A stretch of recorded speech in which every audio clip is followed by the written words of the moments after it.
จะจับคำเลยแบบนี้บริยูที่เซาเลยว่ะมีเวลากินข้าวแล้วเดี๋ยวมื้อนี้สั่ง2 ตำก่อนเนาะตำนี่ไว้กับตำนะ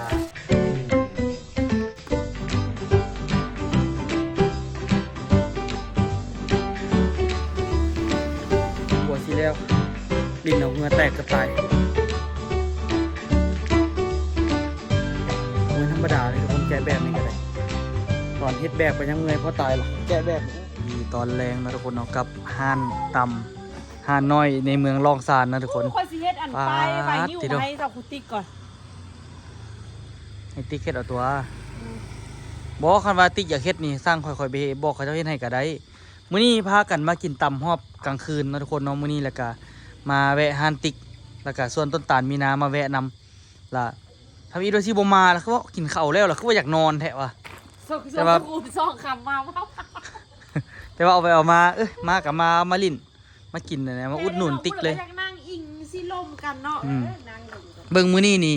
ติ๊กว่าลูกค้าก็เต็มสั่นเครื่องก็เบิดบาดนี้เกือบบ่ได้กินแต่ว่าค่อยเมื่อเวียงไปอันดองอยู่สะบ้านนึงค่ากลับมาแล้วค่อยซื้อเครื่องมาติ๊กแล้วค่อยซื้อเครื่องค่อยมาค่ายเสื้อรถเมล์มาค่อยติ๊กอยากได้นะว่าก็สร้างเอาอยู่อันไปซื้ออยู่ตลาดลาวและอยากได้อันเนี้ยเป็นยัง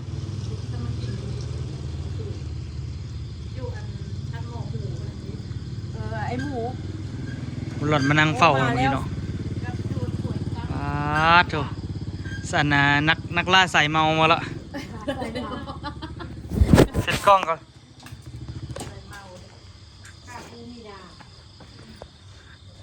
เป็นไอ้ตุ้ยไปเมาห้องไหนมื้อนี้นะ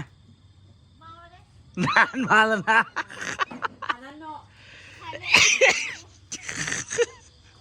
ยังกี่ไรต้องมีเมากับมานะมาแล้วนะซื้อตู้ส่งตู้แช่ไว้สู้เครื่องอะไร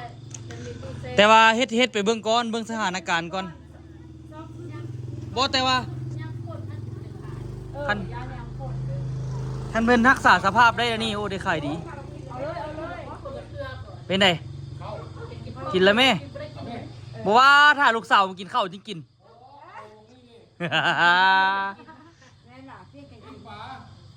เอาเลยเซินแซ่บหาเขากินข้าวอาชิมาอุดหนุนอันน่ะเป็นยังไงอุคามฮั่นช่วงนี้ฮั่นนี่นะอธิบายมันรู้เป็นยังไงเป็นยัง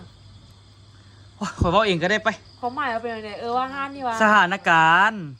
ตอนนี้ก็ตั้งแต่เปิดมาก็ได้ขายถือว่าได้ขายดีคันแรกคันท่าเทียบเซอร์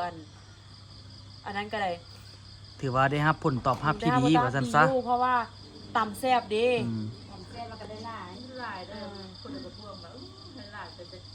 มันอันนั้นเด้กับช่วงแรกๆก็เฮ็ดโปรโมชั่นเด้ให้คนติดใจเด้แต่ว่าหลังๆมาก็คันน้อยอีแม่ปลูกพักบ่ได้ซื้อพักแหละคันลุดคันย้อนก็เฮ็ดนะกับบ่มือเฮือดิ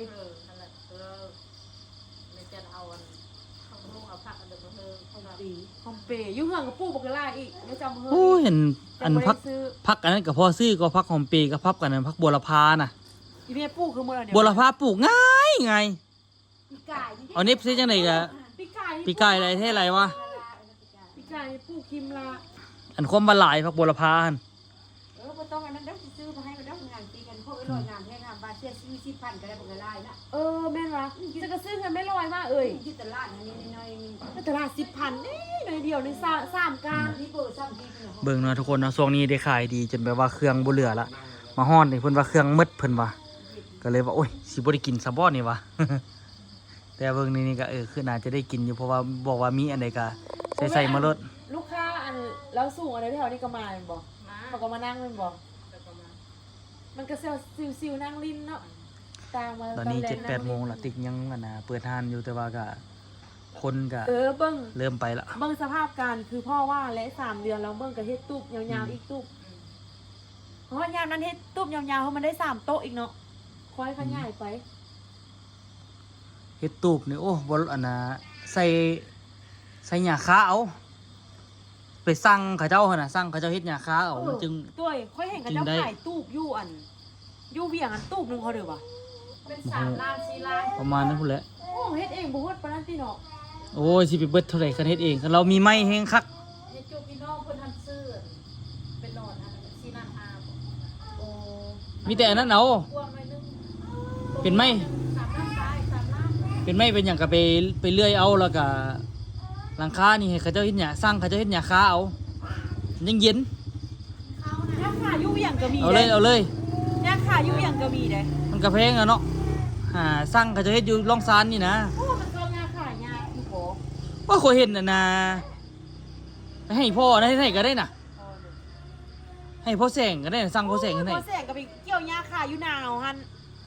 นะเฮาสิ หน้าเฮาแหละหน้า โอ้บนอันนั้นว่าบนสปีเห็นหวะโอ้มีไม่จังได๋แต่ว่ามันเย็นดีกว่าเฮ็ดอันนี้นี่บ่ร้อนบ่เฮ็ดอันนี้นี่แต่ว่าคักอยู่แต่ว่ามันสิร้อนอยู่วะมันธรรมดาเนาะสิแล้วเนาะ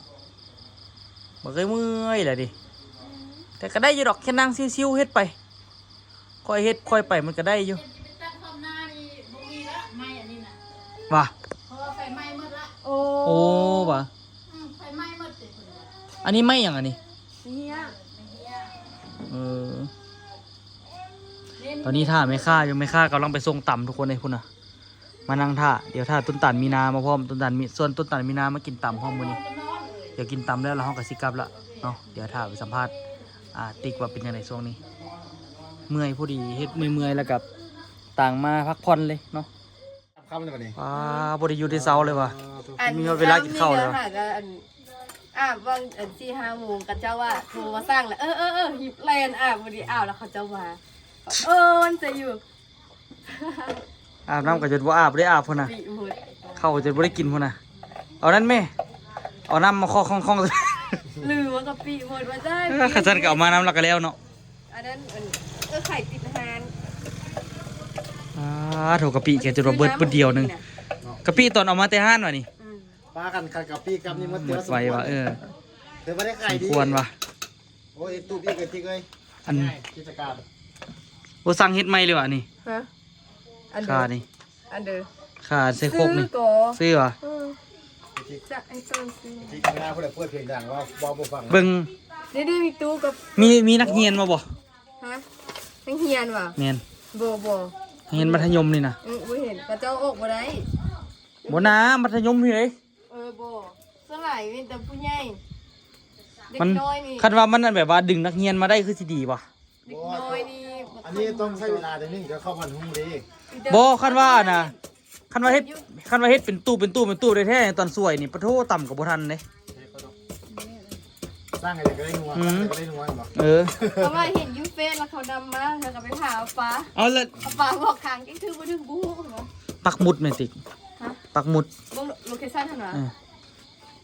เออ เดี๋ยวดูว่ะ บ่แล้วสิปักให้ ซ่อนแสงกับบ่ฮู้สิอยู่แปลงเฮียซ่อนแสงกับบ่ฮู้สิ ปักละใส่รูปใส่หยังไว้ เฮ็ดปลายหน่อยติ๊กเฮ็ดปลายเป็นอยู่ง่าย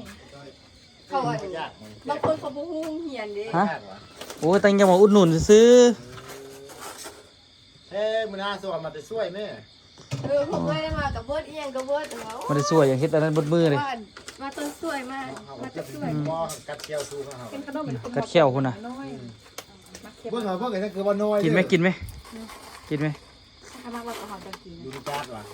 อืม การ์ดวันพิษว่ะ แต่มันก็ตั้งแซ่บอีหลีเด้ ขนมอันนี้นี่ กินแท้วะสุดท้ายจับกินทอดตันน้อย ห้ามเบรกการ์ดตัวนี้ เอาให้เบเกอร์เอาอากาศนี่นะ ถ้ามันอยู่อันนั้นเขาค่ายก่อนมันบอกเขาเห็นบอกเดี๋ยวนี้เขากำลังดังๆการนี่เห็นบอก การวันพีชอันนั้น ในการบอกเดี๋ยวนี้กำลังดังกับการเดี๋ยวนี้มาลาวเนาะเต็มเลยเนาะการเนาะ เครื่องกินบุเรื กำ อ ลังว่าตามไปสู้ยีซ่าแล้วก็ว่าสิปิดอาหารแล้วนะพอดีเห็นอ้าว แม่ไปค่ายเด็กสมอง ไม่ขาย ไม่ได้ขายแล้วเดี๋ยวนี้ ส่งมาเลยก็จะ ไปขายต่อ ค่อยเพชรเด้อ เสียดายก็ยังขายอยู่ แต่ว่ามันบ่ทันนะ อยู่บ้านข้างนอกจนหญ้าตำกันบ่ค่อยดีกัน ขายก็ได้ขายนะ เอาทิศกี่ห้องก็จริงอ่ะเนาะสะสม แม่ซื้ออีกจัก5ห่อแม่เราเอาการ์ดไปสะสม ไอ้ตัวที่สะสมเขาต้อง อันไหนมันมืดเนี่ยนี่ติ๊กอันไหนมันมืดเนี่ย อันข้างต่ำอ่ะ แมน เป็นประเภททะเลเบิด โถบุเรือเลยเหรอ ตำยังตำข้าวเปียกเหรอ แต่เธอเอามามือจากรู อันเดียว อาหารทะเลนะ กุ้งน่ะ ย่างละ2 ของโล นอกจากต่ำแล้วบ่มีอันอื่นว่ะตอนนี้ กินไก่ขาไก่แล้วแม่นั่นเบิดทอดแล้วแล้วแม่นั่นมีคนจัดมาซื้อโทรมาซื้อเบิดเขาเอาหลายเลยเขาอีกก็ทอดอย่างละ10ต่อมากับ15ต่อมากับ20แล้วก็เป็นโลครึ่ง2โลกับบ่ ปานนั้นพุ่นบ่ อือ อ่า ทอดอาหารมันได้ใช้เวลานะทอดนะพอที่ตื่นเช้าๆแต่ก็หัดเหนื่อยเดิน บ่น่ะว่าบางลูกบ่จ้างคนช่วยบ่ จักจ้างอยู่ เราล่ามือซ้ำ มือละ5,000 ลงทุนอันนั้นซะลงทุนซื้อแก๊สซะ คือยืมแก๊สนี่ ซื้อตัวนะ ลำโพงคืออันนะ อันน่ะซื้อเท่าหน่อยเข้ามา เดี๋ยวคันสมมุติว่าน่ะตีลูกค้าโรงเรียนมัธยมได้นี่ปัดติโทตายละตอนสวย โอ้ขนาดจะมีแต่ผู้เยอะน่ะสลาย ตัวละกินหัวออกมา บ่มัธยมนั่นนะ ว่าเด็กน้อยมันขยมนี่บ่ค่อยเห็น กินตำอย่างข้าวเปียกกับตำอย่าง นี่ไม่ไหว อันตำอื่นก็บ่มีแล้วดิ เอาไว้มื้อหน้าไปมากินก็ได้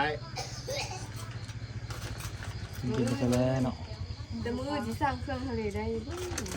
นี่เมียกระโหลกพากระโหลกมาเด็กสร้างชุกก็มาเฮ้ยเลยชุกที่มา มามื้อเดียวอ๋อ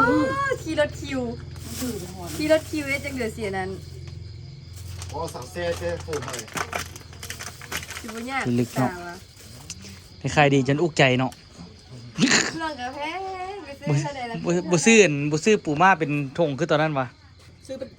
บ่เอาเท่าละ2โล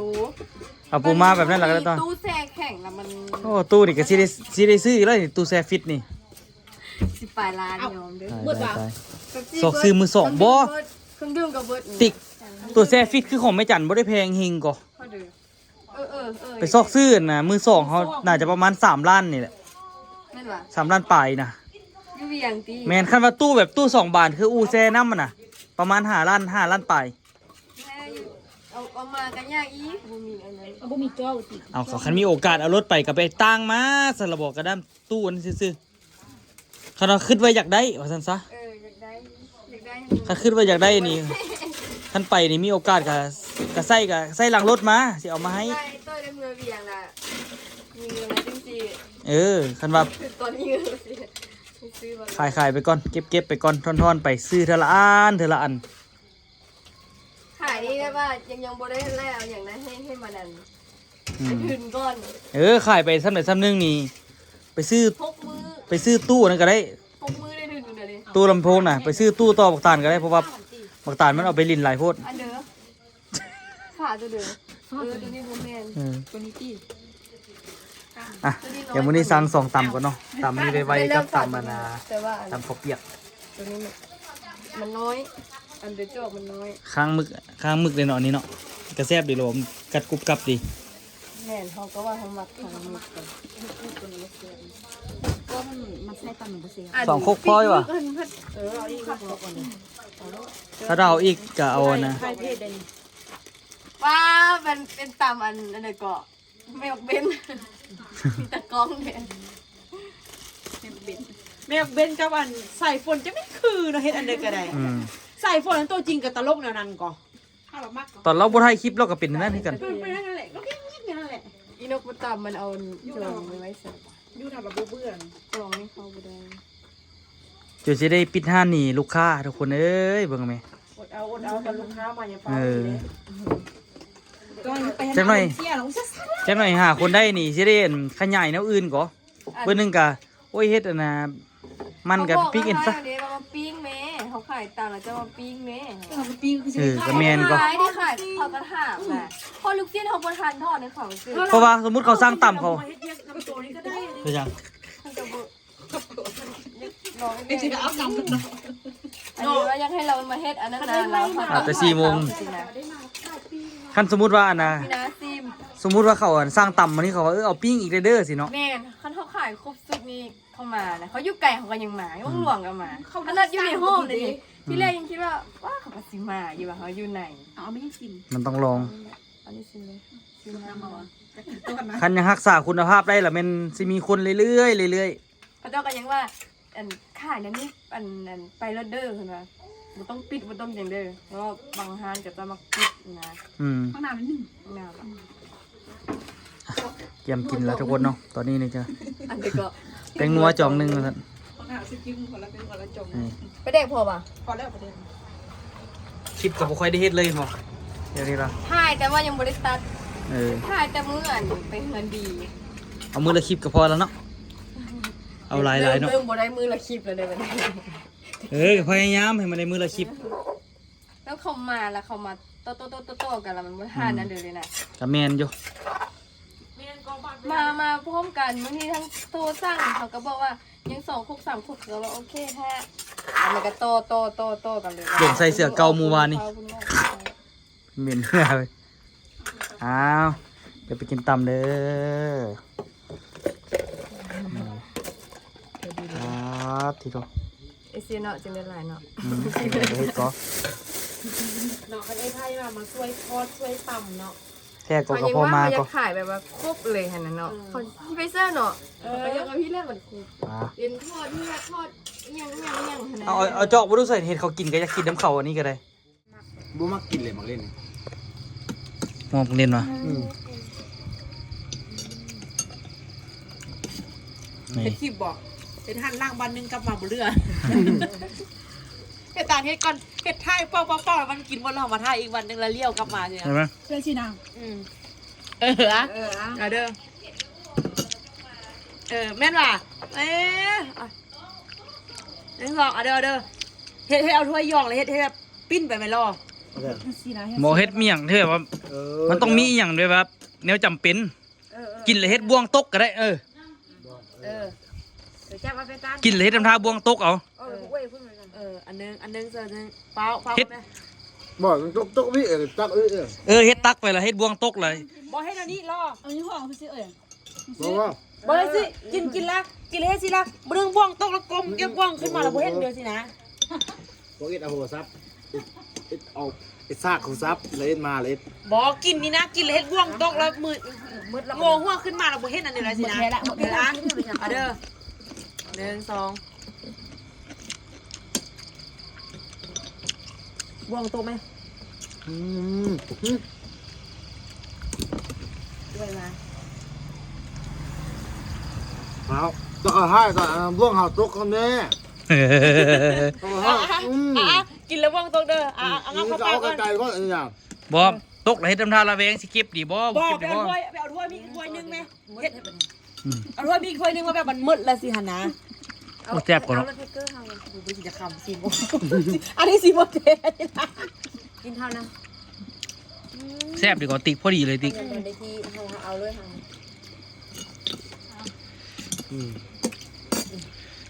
เนาะคนกินดีเนาะ ถ้วยอันนี้นะขมมาก เพื่อเยอะว่ะ เยอะนะ เอาเพื่อน แซ่บเนาะ เฮ็ดต้องเอายับเอาไกลๆนึง ไปเอ็มมูอีติกับบ่แซ่บอีน้อง โอ้ยเรียนถึกใจเบิดก็บ่ได้ดอก เนาะ เรื่องของอยู่ของกิน ครับครับ ลองให้คน100คนหรือว่าให้คน10คนมาซิมก็ได้ถ้าซิมคนแซ่บเดี๋ยวคนบ่แซ่บได้อ่ะ เอาก่อน เอาตักอีกวันนึงเอาอีกวันนึงอ่ะ เอาเฮียแท้บัดนี้ 1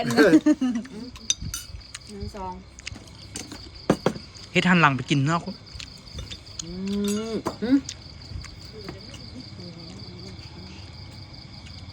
เอาพอไปนะ เอาให้มาเอาให้มา เฮ็ดอันนี้ไปตานเฮ็ดแบบว่าตกมาล่ะเฮ็ดสิเฮ็ดเหลี่ยวอยากเก็บแน่แล้วก็เฮ็ดเหลี่ยวเบิ่งให้ต่ำแน่สินะ พอละไปสิบ่ได้ละ อืม เดี๋ยวให้มันเลือด โอ้คำไว้เฮากินแล้วเฮาจึงทายก็ได้ เฮ็ดให้มันเร็วของเปล่ากิน มันบ่คืออันนี้นะแท้ก็ให้มันมืดของแท้อะจึงทาย บ่วงนี่ที่ติดเขาบ่ละ แรกเอาถ้วยแพ้ว่าสิบ่ เดี๋ยวกินตำนิดนึงเนาะมื้ออื่นไปลุยเวียกต่อ เขาแบบอ่ะ นักเล็กแล้วมื้ออื่น โอ้แสดงว่าการรีวิวนี่มีผลเนาะ เป็นงาม เอาตัวเนาะ มีผลอยู่คนติดตามคนอยู่ลองซานติดตามเจ้ากระหลายอยู่ เนาะ ตำข้างมึกบ่มีตำข้างมึกบ่ นี่อ่ะนี่นี่เจ๊ของส่วนเนาะ เลยเอาไปใส่มือสิ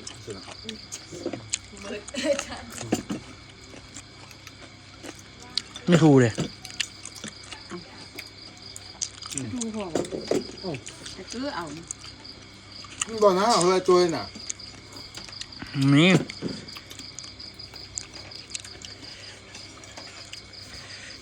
ที่มีก็ คักเนาะ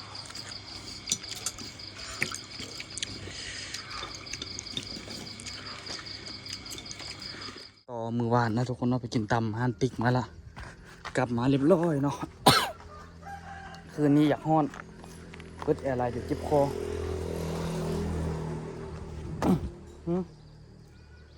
โอ้สุดยอดอะไรมาดนี่ไปได้ไก่เนาะมานี่ตัวสิแกะแบบแล้วก็สิง่ายแบบลงไปลุมไปกองไว้ลุมพุ่นเบิดละเพราะว่าทางเทิงนี่มืดเวียกแล้วเนาะมืดเวียกใส่ไม้แป้นละน่าจะได้แกะแล้วก็ไปไว้ลุมพุ่นเบิดนี่เดี๋ยวแกะไว้แล้วสิกองไว้ข้างๆนี่ก่อนเนาะแล้วกินคนไปบัดเดียวนี่แหละเขาเจ้าว่าเกาอดเกาเงียนหักสิได้ทอนคำภาษาไทยมีบ่เกาอด อันนี้เป็นคำสุภาษิตลาวเนาะคำสุภาษิตลาวเกาอดเกาเงียนหักสิได้ทอนคำตอนนี้เกาอดละเกาเงียนคำยังบ่ได้เถอะเนาะความหมายว่าถึงความอดทนเนาะอดทนเฮ็ดไปเฮ็ดมาเดี๋ยวมันก็ประสบผลสำเร็จอย่างมาเนี่ยผมมืออันนี้เพิ่นเอามาให้แต่โดนพุ่นหาก็เห็นแล้วเอามาใส่ของผู้ตุ๊ติ๊บเอามาให้ก็เป็นตัวเนยบ่หาก็เห็นเอามาใส่แล้ววันนี้เวลาจะปูนขนาด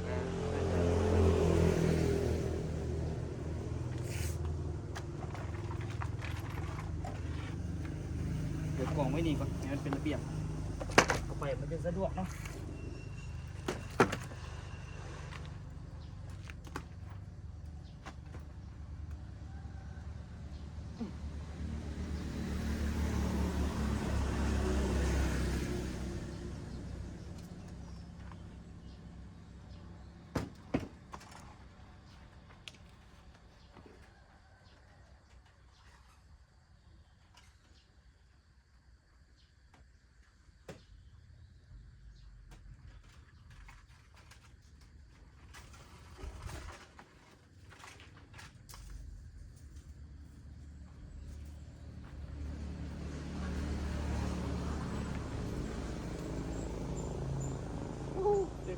รวดจมเข้าไปทั้งในมืด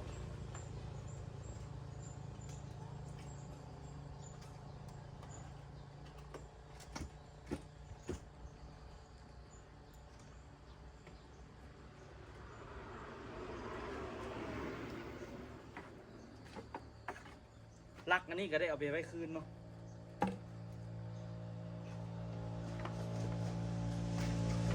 ทำที่ลักอันนี้ก่อน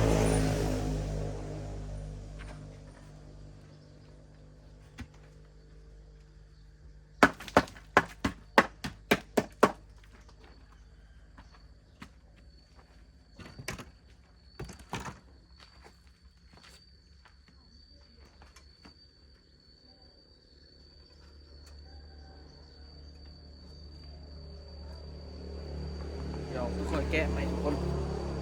ตอนนี้คือค่อยๆแกะแบบก่อน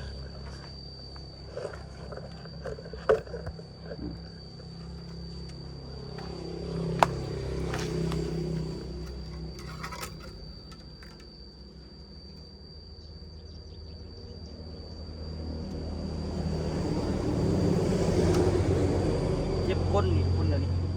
ตัวย่านเป็ดนั่นนะย่านอยู่เด้ย่านที่เป็นเขาจะเอิ้นอย่างวะกระดูกทับเส้นนะ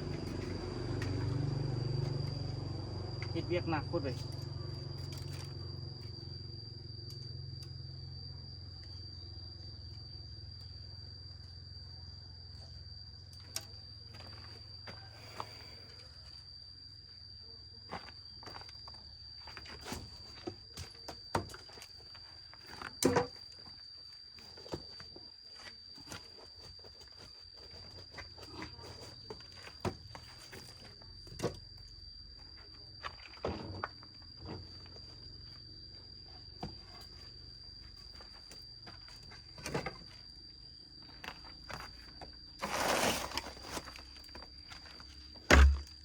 เดี๋ยวตัวนะแกะแล้วเนาะทุกคนแกะแล้วเราสิมาถ่ายทุกคนเบิ่งน้ำกันเนาะว่ามันคักสำเร็จเนาะ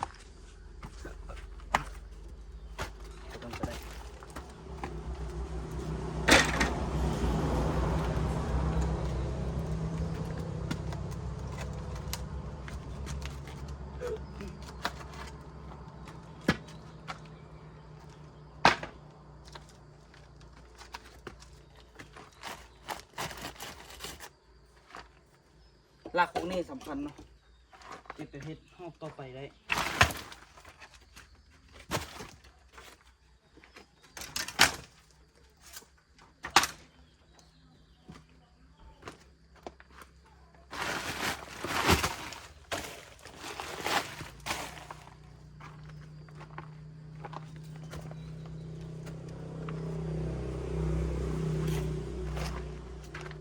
เดี๋ยวเอาเล็กสแลงดีกว่า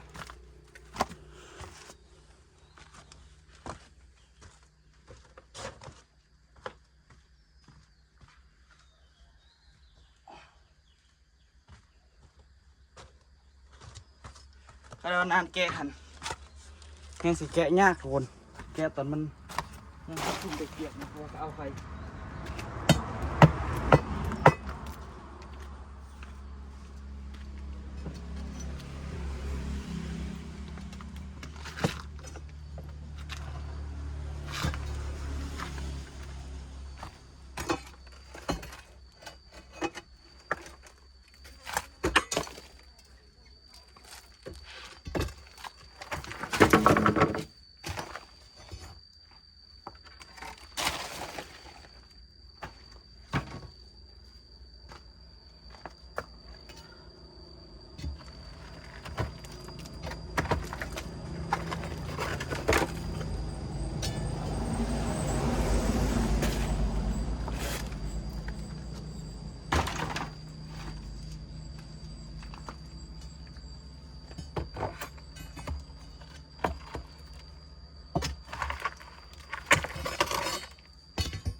เดี๋ยวจะมาชิมให้ทุกคนเบิ่งกันเนาะค่อยๆแก้แบบไปก่อนแจมลิ้นเอาเหงื่อแตกกับตายเว้นธรรมดาเลยทุกคนแกะแบบนี้ก็ได้ตอนเฮ็ดแบบก็ยังเมื่อยเพราะตายละแกะแบบนี้โอ้สุดยอดเพราะเอาเทคานข้างทุกคนเบิ่งอันนี้เห็นบ่จากเทคานข้างแล้วไม่มันปุ่นมันโอบเบิ่งนี่ได้ปูโอบเบิ่งนี่ได้ส่วนสิออกเห็นบ่เบิ่งหอยแกะแต่ละอันโอ้ตอนนี้นี่กะไปหลายแล้วเด้อทุกคนเด้อนี่เป็นยังไงทุกคนคือว่าบ่ดิ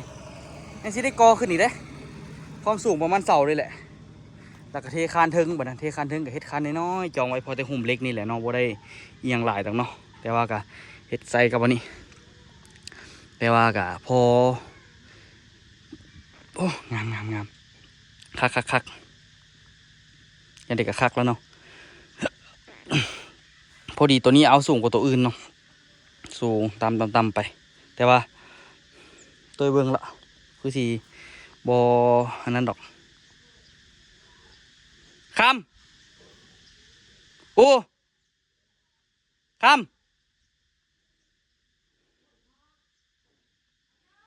มานี่อยู่กันดูบันนึง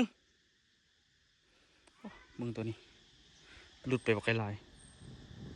ยามันจริงกอบอกเขาคักบ่แกแบบเหรอเป็นยังไง ว้าว นะคือขนาดขาเว้าได้ตอแรขนาดเห็นว่าเป็นหูเป็นห้างหลายว่าวันนี้ โอเค เห็ดฝักนี้แล้ว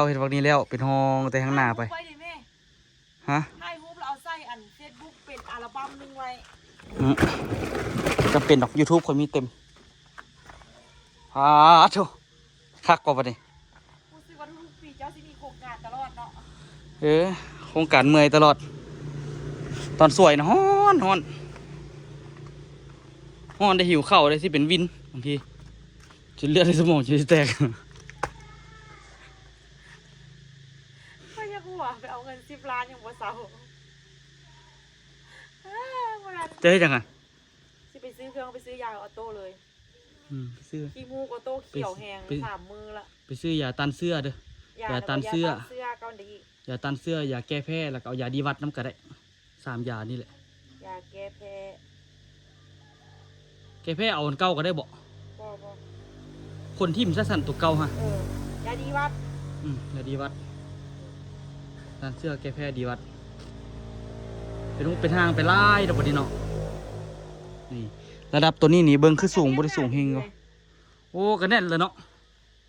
เบิ่งยังได๋บ่แน่นเบิ่งเสาอันนี้ทำอิฐน่ะเห็นบ่ตึ้งโกงต่ำเลยนึงก็สะเทือนมึงดูบัดนี้บ่มีคำว่าสะเทือนเลยคันจ้องในเฮ็ดคานจองทางเทิงนี่แฮงบ่เน่งเลย ค่อยงงว่าสิก่อขึ้นนี่ก่อขึ้นสูงเฮงวะ ก็บล็อกขึ้นประมาณอีก2ก้อน คันสูงเฮงกว่านี้แล้วก็มันกระถมเนาะ ก็บล็อกขึ้น2ก้อนแล้วก็เทคานทับเทิง มีการทับ พวกใดที่ว่ามันสูงนี่สิได้เอานะทอวัดระดับน้ำของพ่อต้นตาลมา ไปเอาบล็อกใหญ่มาเบิ่งก่อนมาลองวัดเบิ่งว่ามันสิสูงขึ้นประมาณนั้นที่จริงก็20 เซนน่ะตีไป20 เซน20 เซน40 เซนกับเทคานอีก20 เซนก็เป็น60 เซนนับจากหน้าคานนี่ไปมึงเด้ออันน่ะ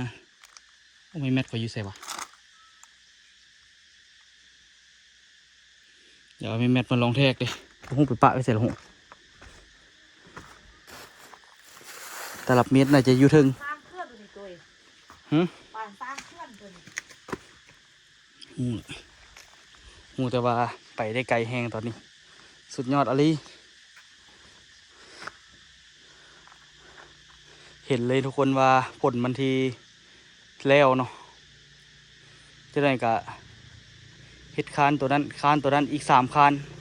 มื้อนี้สิมัดเล็กให้มันแล้วต่อเนาะมัดเล็กตัวนี้ให้มันสุดต่อแล้วกะบางทีกะคันมัดเล็กแล้วบางทีข่อยสิอันนั้นก่อนข่อยสิสร้างบล็อกน้ำเสาปีมากอตัวนี้ให้จำสุดแล้วก็เทคานตัวนี้ให้มันสุดห้อนหันก่อนแล้วจึงเฮ็ดต่อ